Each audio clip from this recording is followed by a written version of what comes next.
Everybody else, Kenna, what are you waiting for? Backpack off. Notebooks out. Pencils out. Pens out. All the things that you need to be successful in this class. You could see here that it is a straight line. There's a huge disparity in that child, actually. I mean, he's charismatic, he's likable, he's a good student, he really seems to enjoy math, and he's very community-minded. He comes in my class, he takes out the calculators, he hands them out, he cleans them up for everybody. He's very engaged in class when he's doing his work and he has to present or does his homework, he's doing a great job. Then I do, little nitpicky stuff, and I'm like, okay, the notebook had no evidence that he was even in the class, except for the problems that he had presented, or problems that he felt were relatively easy to do. He would do them, but then there was no note-taking.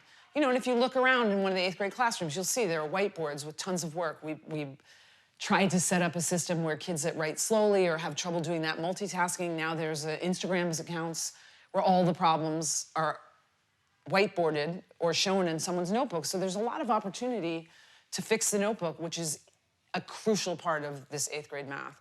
And I graded the notebook, and I was like, oh my God, you have to be kidding me. Like, I had fallen in love with this child.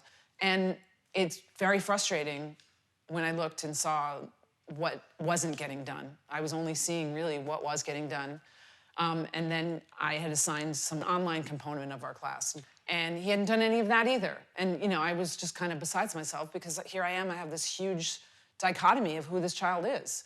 He's one person in the classroom, and he's another person in his own personal things that are going to help him become an amazing, not just an adequate student. Like, he's adequate without doing those. Just imagine if he kept a good notebook and did that online component, and he'd be amazing.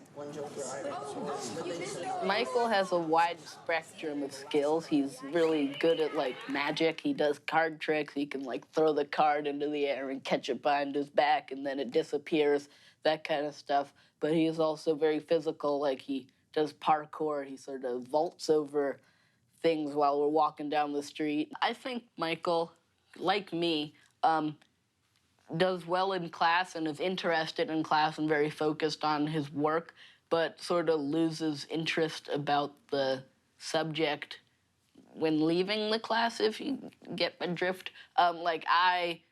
I'm interested in science, and I can't wait to go to science class, and I'm in science class, and I'm enjoying my stuff, but then I leave science class, and then I go home, and I realize, oh, I have science homework. I don't really want to do that. But that's catching up to him more than it's caught up to me or something. So he has to get a sheet filled out from every teacher and return it to his advisor, proving that he's on par with what he needs to be doing. It's not an you're in trouble. He has fun. He's joking with the teachers while he's filling them out. I think it's more of a, hey, let's get you a little more focused. It's sort of like training wheels on a bike. Let's make sure that you're doing what you need to be doing. You got 4 math problems you gotta do? Yeah. When are they due? Tomorrow. Monday. Mr. Halsey flat out gave me the sheet. He's like, you're doing bad in school. I'm gonna give you the sheet and you have to hand it in every day. And the thing is, I didn't hand it in every day. I'm sorry, but I did catch up with my work in time. But being on the sheet is really a real pain because my experience, I wasn't just on the sheet. I was on the sheet, and just because I was doing bad in one trimester, Mr. Halsey put the foot down, and I had lunch detention from October to June. And really, it was he was more lenient in time after I picked up my work and started being more consistent. But really, one thing led to another. So my advice is just don't be on the sheet. It's not fun. There's a certain type of boy, especially, that you get that are just good-hearted, nice kids, charming, funny, clever, but they're not interested in doing a lot of classwork, And I relate to that, because that's kind of what I was like, I wasn't really interested in being in school doing classwork. So we just got to keep them moving forward. I think part of our job is to help them start to get some habits down, start to see what it is that's expected of them. And also, and I think this is equally important, is to sort of help them preserve those things that they have, you know? And I feel like we do a good job of that in this school. The kind of middle school I went to was not good at, you know, taking care of kids like that. Those are the kind of kids that kind of slipped through the cracks or, you know, ended up not ever being successful academically, maybe dropping out of high school.